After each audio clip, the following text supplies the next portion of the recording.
Assalamualaikum warahmatullahi wabarakatuh. Perkenalkan, nama saya Putra dengan NIM 2410123210007. Pada kesempatan ini saya akan menyampaikan video edukatif dengan topik sekolah ramah anak dan layanan bimbingan konseling inklusif. Topik ini sangat penting untuk dibahas karena pendidikan merupakan hak seluruh anak tanpa terkecuali, termasuk anak berkebutuhan khusus. Setiap anak berhak memperoleh lingkungan belajar yang aman, nyaman, bebas dari diskriminasi, serta memperoleh layanan bimbingan dan konseling yang mendukung perkembangan dirinya secara optimal. Pada video ini saya akan membahas pengertian sekolah ramah anak, layanan BK inklusif, karakteristik anak berkebutuhan khusus, dan berbagai permasalahan yang dihadapi, serta contoh penerapan layanan bimbingan dan konseling dalam mendukung sekolah yang inklusif dan ramah anak. Selanjutnya saya akan menjelaskan tentang sekolah ramah anak atau SRA. SRA adalah sebuah pendidikan yang menjamin, memenuhi, dan melindungi hak-hak anak dalam setiap aspek penyelenggaraan pendidikan. Menurut pedoman sekolah ramah anak yang dikembangkan oleh Kementerian Pemberdayaan Perempuan dan Perlindungan Anak Republik Indonesia, sekolah ramah anak merupakan sekolah yang aman, bersih, sehat, peduli, berbudaya lingkungan, serta mampu menghormati dan melindungi hak anak dari berbagai bentuk kekerasan, diskriminasi, dan perlakuan yang salah. Sekolah ramah anak dibangun berdasarkan beberapa poin utama, yaitu yang pertama, non-diskriminasi, yang kedua, kepentingan terbaik bagi anak, yang ketiga, hak hidup, hak tumbuh dan berkembang, yang keempat, penghargaan terhadap pendapat anak, yang kelima, pengelolaan sekolah yang partisipatif. Melalui prinsip-prinsip tersebut, sekolah tidak hanya berfungsi sebagai tempat belajar, tetapi juga menjadi tempat yang mendukung kesejahteraan psikologis dan sosial peserta didik. Setelah menjelaskan SRA atau sekolah ramah anak tadi, selanjutnya saya akan menjelaskan tentang pengertian layanan bimbingan dan konseling yang inklusif. Jadi, layanan bimbingan dan konseling yang inklusif adalah layanan BK yang dirancang agar dapat diakses oleh seluruh peserta didik tanpa membedakan kondisi fisik, intelektual, sosial, budaya, agama, maupun kebutuhan khusus yang dimiliki. Dalam pendidikan inklusif, konselor tidak hanya membantu siswa yang mengalami masalah, tetapi juga membantu seluruh peserta didik mengembangkan potensi, kemampuan sosial, kemandirian, dan kesejahteraan psikologisnya secara optimal. Layanan BK inklusif menekankan bahwa setiap peserta didik memiliki hak yang sama untuk mendapatkan bantuan profesional sesuai kebutuhan masing-masing. Setelah paham pengertian dari layanan bimbingan dan konseling yang inklusif, kita juga harus paham apa sih anak berkebutuhan khusus dan karakteristiknya. Jadi anak berkebutuhan khusus atau ABK adalah anak yang memiliki karakteristik berbeda dari anak pada umumnya, sehingga memerlukan layanan pendidikan yang disesuaikan dengan kebutuhan mereka. Kelompok anak berkebutuhan khusus meliputi yang pertama, anak dengan hambatan penglihatan atau tunanetra. Yang kedua, anak dengan hambatan pendengaran atau tunarungu. Yang ketiga, anak dengan hambatan intelektual. Yang keempat, anak dengan gangguan spektrum atau autisme. Yang kelima, anak dengan attention deficit hyperactive disorder atau ADHD. Yang keenam, anak berbakat istimewa. Yang ketujuh, anak dengan hambatan fisik dan motorik. Masing-masing memiliki kebutuhan yang berbeda, sehingga pendekatan layanan BK juga perlu disesuaikan dengan perbedaan-perbedaan tadi. Kita juga harus paham faktor dan penyebab apa yang membuat munculnya kebutuhan khusus pada anak. Kondisi kebutuhan khusus dapat disebabkan oleh berbagai faktor. Yang pertama, faktor prenatal, yaitu faktor yang terjadi selama kehamilan seperti infeksi, gangguan, dan kekurangan nutrisi. Yang kedua, faktor perinatal, yaitu faktor yang terjadi saat proses persalinan seperti kelahiran prematur atau kekurangan oksigen. Yang ketiga, faktor postnatal, yaitu faktor yang terjadi setelah kelahiran seperti kecelakaan, penyakit tertentu, atau gangguan perkembangan.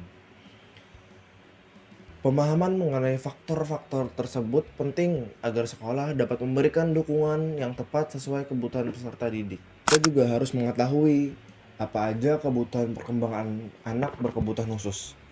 Pada dasarnya, anak berkebutuhan khusus memiliki kebutuhan perkembangan yang sama dengan anak lainnya. Mereka membutuhkan kasih sayang, rasa aman, pengakuan dan penghargaan, kesempatan belajar, kesempatan bersosialisasi, dukungan untuk mengembangkan potensi diri. Perbedaannya terletak pada cara pemenuhan kebutuhan tersebut yang harus disesuaikan dengan kondisi dan karakteristiknya masing-masing. Sebagai contoh, di sekolah ada anak yang mengalami autisme dan menjadi terhambat berinteraksi pada teman sebayanya. Akibat kondisi tersebut, siswa sering menyendiri dan menjadi sasaran ejekan beberapa teman sekelas. Dalam situasi ini, guru BK dapat melakukan beberapa langkah. Pertama, melakukan asesmen kebutuhan dan observasi perilaku siswa. Yang kedua, memberikan layanan konseling individual untuk membantu siswa memahami dan mengelola emosinya. Ketiga, menyelenggarakan bimbingan kelompok di kelas mengenai pentingnya menghargai perbedaan dan membangun empati. Keempat, berkoordinasi dengan wali kelas dan orang tua untuk menyusun strategi pendampingan yang konsisten. Kelima, melakukan monitoring perkembangan siswa secara berkala. Melalui pendekatan tersebut, siswa memperoleh dukungan yang lebih baik dan menjadi lebih nyaman di lingkungannya. Lalu bagaimana solusi dan strategi implementasi BK yang inklusif? Untuk mendukung sekolah ramah anak, beberapa strategi yang dapat dilakukan adalah menyusun kebijakan sekolah yang anti diskriminasi. Yang kedua, melaksanakan program pencegahan bullying secara berkelanjutan. Yang ketiga, memberikan pelatihan kepada guru mengenai pendidikan yang inklusif. Yang keempat, menyediakan layanan bimbingan dan konseling kelompok yang menumbuhkan empati dan penerimaan terhadap perbedaan.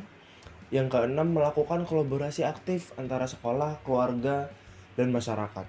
Melalui strategi tersebut, sekolah dapat menjadi tempat yang aman dan nyaman bagi seluruh peserta didik. Sebagai contoh, di sekolah ada anak yang mengalami autisme dan menjadi terhambat berinteraksi pada teman sebayanya. Akibat kondisi tersebut, siswa sering menyendiri dan menjadi sasaran ejekan beberapa teman sekelas. Dalam situasi ini, guru BK dapat melakukan beberapa langkah. Pertama, melakukan asesmen kebutuhan dan observasi perilaku siswa. Yang kedua, memberikan layanan konseling individual untuk membantu siswa memahami dan mengelola emosinya. Ketiga, menyelenggarakan bimbingan kelompok di kelas mengenai pentingnya menghargai perbedaan dan membangun empati. Keempat, berkoordinasi dengan wali kelas dan orang tua untuk menyusun strategi pendampingan yang konsisten. Kelima, melakukan monitoring perkembangan siswa secara berkala. Melalui pendekatan tersebut, siswa memperoleh dukungan yang lebih baik dan menjadi lebih nyaman di lingkungannya. Peran keluarga dan sekolah. Keberhasilan layanan bimbingan konseling inklusif tidak dapat dicapai oleh guru secara seorang diri. Keluarga memiliki peran penting dalam memberikan dukungan emosional, membangun kepercayaan diri anak, dan bekerja sama dengan sekolah dalam memantau perkembangan anak. Sementara itu, sekolah bertanggung jawab menciptakan lingkungan yang aman, menerima keberagaman, dan memberikan kesempatan yang sama kepada seluruh peserta didik. Kolaborasi antara keluarga, guru BK, guru mata pelajaran, kepala sekolah, dan tenaga profesional lainnya menjadi kunci utama dalam mewujudkan pendidikan yang inklusif. Sebagai penutup, berdasarkan pembahasan yang telah saya sampaikan tadi, dapat disimpulkan bahwa sekolah ramah anak merupakan lingkungan pendidikan yang menjamin pemenuhan hak-hak anak, melindungi mereka dari diskriminasi dan kekerasan, serta mendukung perkembangan mereka secara optimal. Dalam mewujudkan sekolah ramah anak, layanan bimbingan dan konseling inklusif memiliki peran yang sangat penting melalui layanan dasar, layanan responsif, perencanaan individual, dan dukungan sistem. Melalui kerjasama antara sekolah, keluarga, dan masyarakat, setiap anak termasuk anak berkebutuhan khusus dapat memperoleh kesempatan yang sama untuk belajar, berkembang, dan meraih masa depan yang lebih baik.